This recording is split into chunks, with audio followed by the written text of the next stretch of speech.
Welcome to Revenue Mavericks, the podcast where today's most iconic GTM leaders break down the mindset and the moves that defy the status quo. In each episode, operators share the playbooks they've used to change the game and deliver outsized growth. And now, here's the host of Revenue Mavericks, CEO and co-founder of Carrot, Justin Schreiber. Ladies and gentlemen, welcome to the Revenue Mavericks podcast. I'm excited today because I'm joined by John Allen, who is the head of sales at G&A Partners. John has a wealth of experience that he is ready to share with us, some great stories. So with that, John, welcome to the podcast. Yeah, it's great to be here. Thanks for having me, Justin. So John, as you know, we always dive in to the first question, which is designed to get to know a little bit better our guests. And that question is, tell us about an experience that shaped you as a professional, but that isn't necessarily directly related to the work that you do. Sure. It's a great question. I'm a big sports guy. I've always played basketball since I can remember. And I wanted to play college basketball, and I wanted to go to a specific university. And I wasn't recruited to play basketball for that university coming out of high school. And I had other offers, but I decided I want to go here and play basketball. And the university is BYU. And so when I was a freshman, leading up to BYU, I think they still do it, but they do tryouts, kind of an open tryout. And usually no one makes the team. But I was like, you know what? I want to play basketball, and I want to play basketball at BYU. And so my freshman year at BYU, I spent like the entire kind of first, call it 60, 90 days of my freshman year just training. I was going to the track, and I was running and doing sprints, and I'd go to the field house and work out and get shots up. And finally tryouts came, and I show up to tryouts, and there's probably 300 plus of us. And I was like, oh, there's no way I'm going to make the team. And we do the tryouts, and mind you, it's early in the morning. And the next day, there's maybe half of us, so there's 150. And then the third day, it's even smaller group, and they invite us back. And at that point, there's probably 20 to 30 of us, and we're scrimmaging. And at the end, Coach Rose at the time, who was the assistant coach at BYU, he tells the group, look, if you make the team, come back to the Marriott Center, which is where the team plays, and your name will be on the door. And I remember going home and like, that was a fun experience. Basketball's done. I gave it my best. Well, anyways, I think it was noon that day. I go back to the Marriott Center. And as I walk up to the door, as I get closer, I literally see that there's one name on the sheet of paper. And I kid you not, my name is on there. The minute I read my name, I ran as fast as I could back to the dorms. I called my mom. I'm like, you'll never believe this. I made the basketball team. And it said on the sheet, be back at 4 or 5 o'clock for practice. And I show up at practice, and just these massive human beings playing basketball. And then there's me. And they tell me to go to this other locker room. I think a lot of the managers were in that locker room. They give me a pair of shoes and throw me right into it. And the rest is history. I played at BYU for 2 years. I was a walk-on my freshman year, had a scholarship my sophomore year. And then I decided after that, I just needed to focus on school, and that, playing beyond college probably wasn't in the cards for me. But anyways, that's a long way of saying that's an experience that's always stuck with me for a handful of reasons. One is, it's basketball, and it's at the school that I always wanted to go to. But two, it just showed me that look, if you love something and you work really hard, you got to have a little bit of talent. I think I had some talent. I think I could shoot the ball pretty well, and I'm 6'7", so that helped. But if you work really hard and put your mind to something, there's a good chance that you can achieve some pretty great things. And so that drive has always kind of stuck with me through my professional career. And someone tells me I can't do something, that's like the first sign, oh, I'm going to show you that I can do it. And so that's the story, or that's the experience that comes to mind for me. I love it. That's like the makings of a movie right there. You laid it all out like that.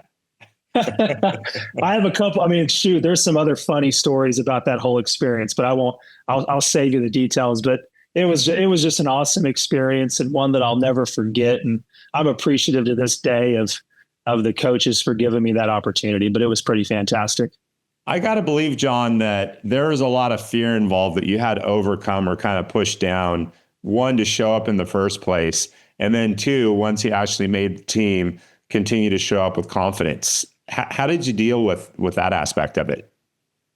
Oh, I mean, 100%. I mean, on a daily basis, you're doubting yourself. Am I good enough? Should I even be doing this? Should I be focused on something else? Do I belong? And I think you said it best. It's like, just keep showing up.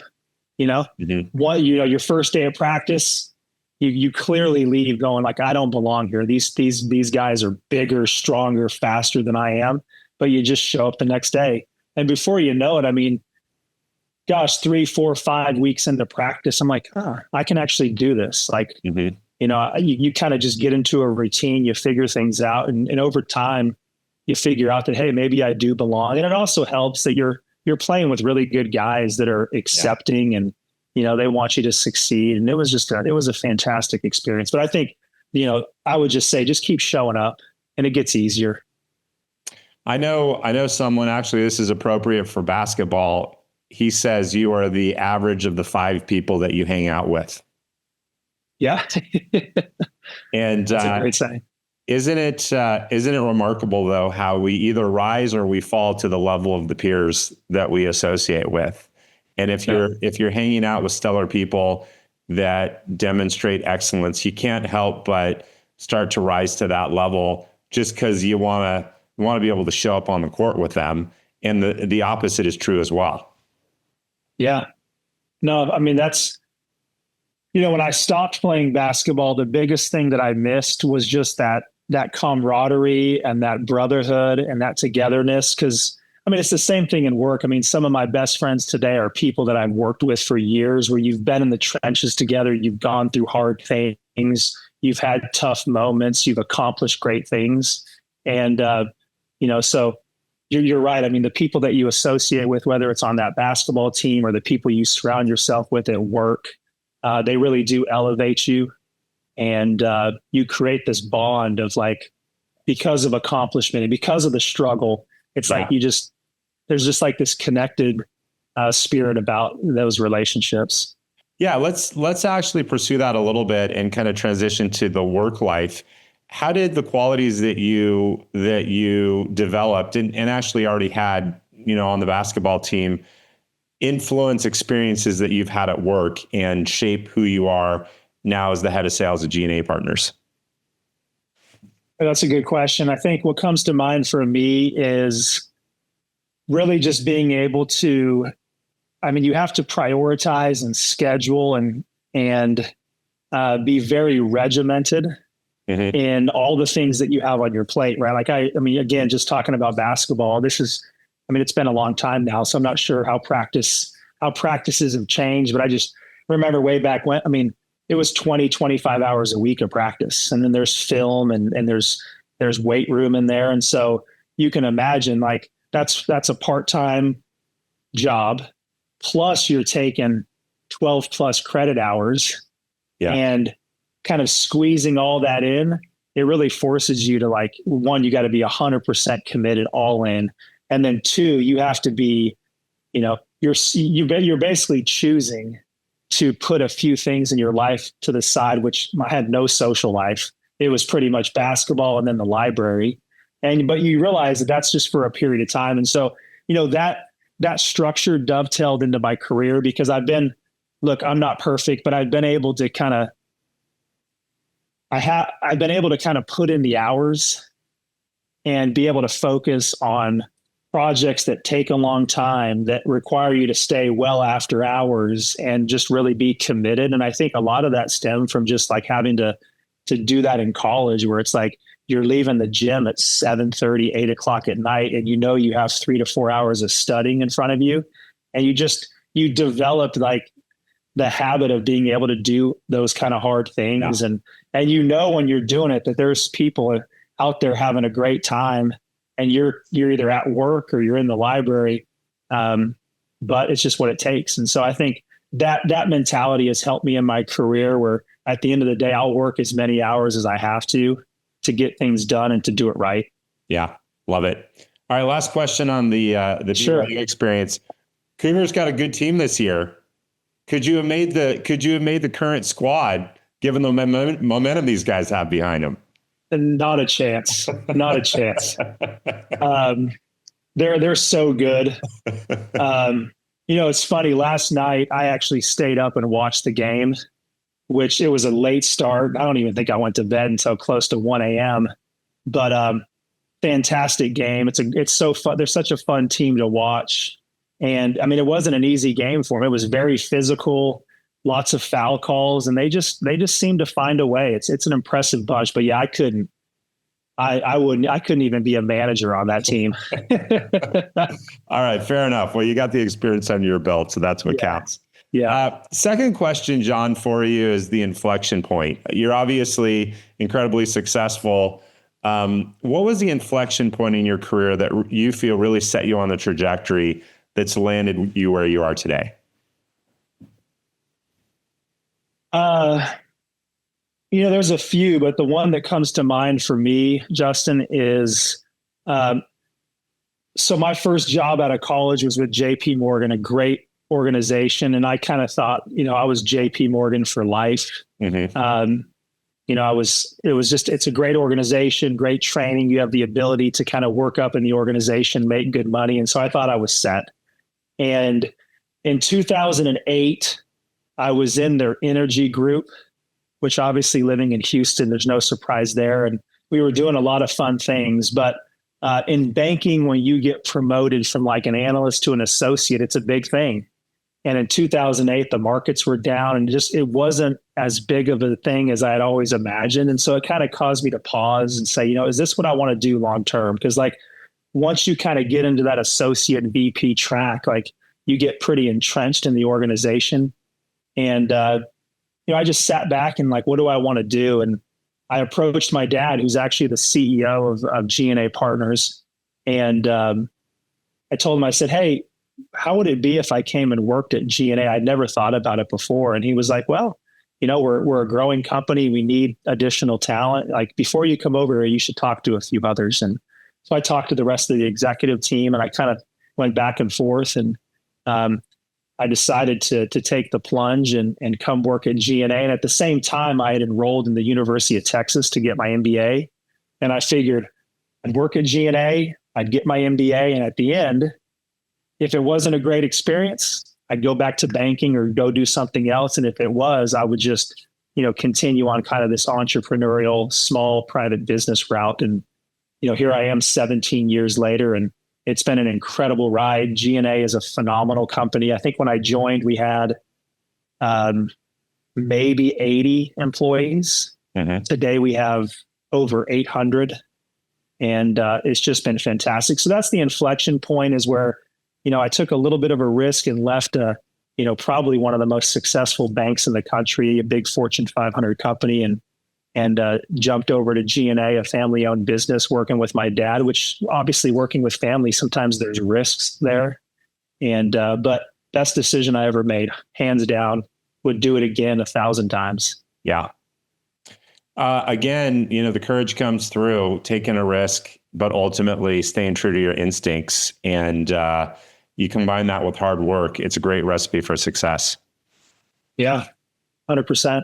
What's interesting is when I joined G&A, my dad didn't really know what to call me. So my role, he called me a special projects manager. And my job was really just to kind of look at all the different processes and ask a bunch of questions. And I'm sure I was extremely annoying. Why do we do it this way? What about this? What about that? But what I was going to say is that competitive background and coming from the banking environment where there's variable comp and there's bonuses and stuff, like when I came over to G&A, I wasn't content with how I was being paid. I wanted there to be more. And so from the very beginning, even though I was in an operations role, I sold. And I was out there and I sold my own accounts. And anyways, that's kind of what led to me, 5 or 6 years after I had joined G&A to eventually move into the sales leadership role. And I've been doing that ever since. But it all stemmed from like, hey, I want to make more money. And the only way to do that is I got to sell my own deals.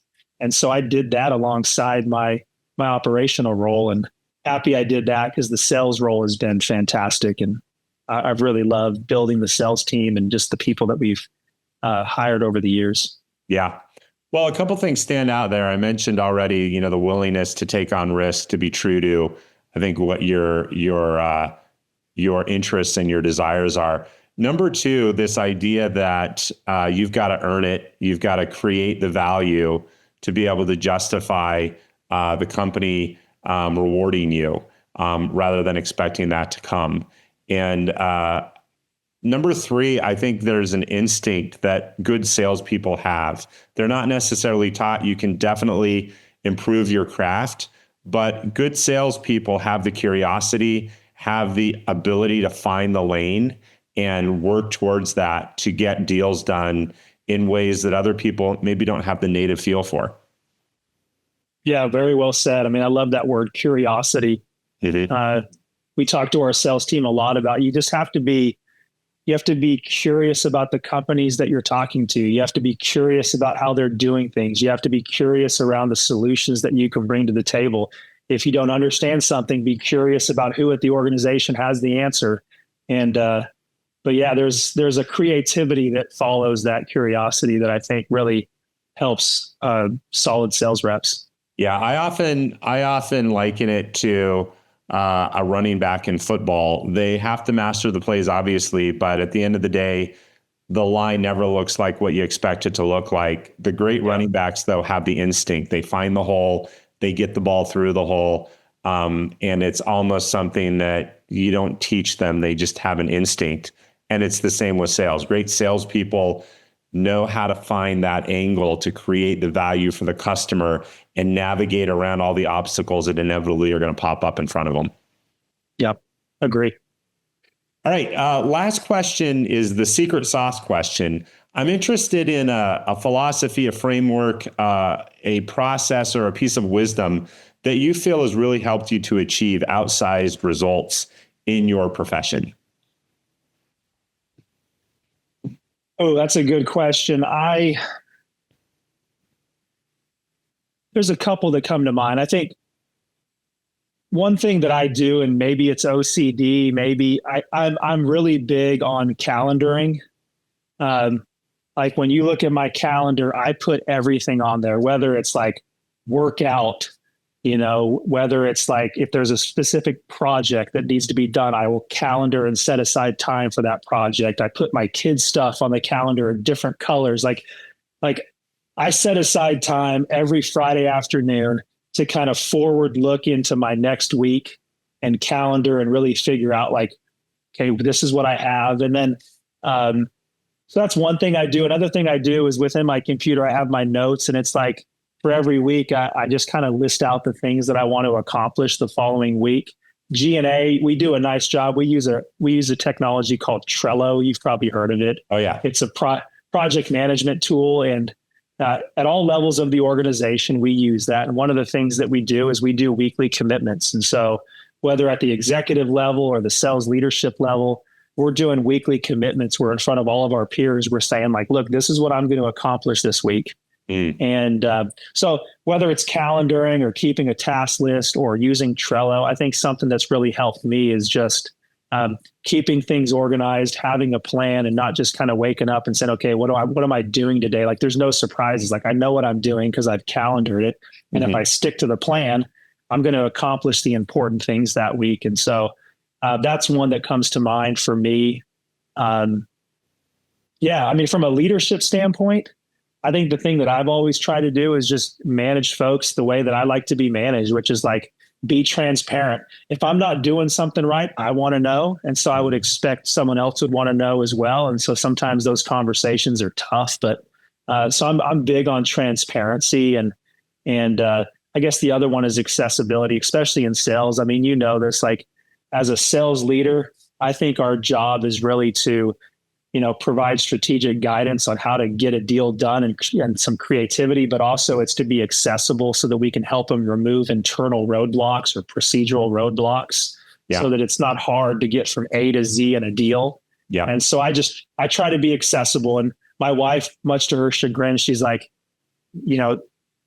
you're too accessible, right? It's like they know they can get a hold of you. It's like at some point you got to be less accessible, but it is what it is. Yeah, seems to be working. That I wanted to touch back on the point about accountability and the stand and make commitments in front of people and then deliver them. What's the philosophy behind that, and how exactly have you guys implemented that? Yeah, I mean, we've done that now for it's probably been a 6 or 7 year process that we've done at G&A. I think it all stemmed from a book that we read. I'm trying to remember the name of the book. Great book though. But anyways, I think the whole philosophy there is in front of your peers, you're committing to something, and you know that a week from now, you're going to have to report on how did you do on your commitments from last week, and what are your commitments for this week. And I think most people are pretty competitive. Most people don't want to let others down. Mm-hmm. And so I think there's just kind of this embedded pressure to accomplish. Yeah. And so for us, I think that's kind of been the element. Plus, I think it gives visibility to others, like what you're working on. It allows them to ask questions. And our CEO is really good at this, but he'll ask questions and kind of sometimes redirect you and say, hey, those are good things, but there might be better things that you need to focus on this week. And so he would never know to refocus you if there wasn't some sort of accountability process. And I think that's really what Trello has helped us do, is create kind of visibility into what everyone's working on and create some accountability that, everyone wants to be held accountable. So it's been good for G&A. Awesome. Love it. Well, listen, John, this has been a great conversation. We covered a lot of ground, from what it takes to walk on to a competitive basketball team to how to hold people accountable for commitments and deliver a high performance organization. Thank you for the wisdom and the insights that you shared. Yeah, thank you. I appreciate it. Thanks for having me. You've been listening to Revenue Mavericks, sponsored by Tarot. Tarot is the AI-native revenue operating system that Revenue Mavericks count on to increase forecasting precision and sales productivity. Follow Tarot on LinkedIn for new episode drops and updates. Thanks for listening.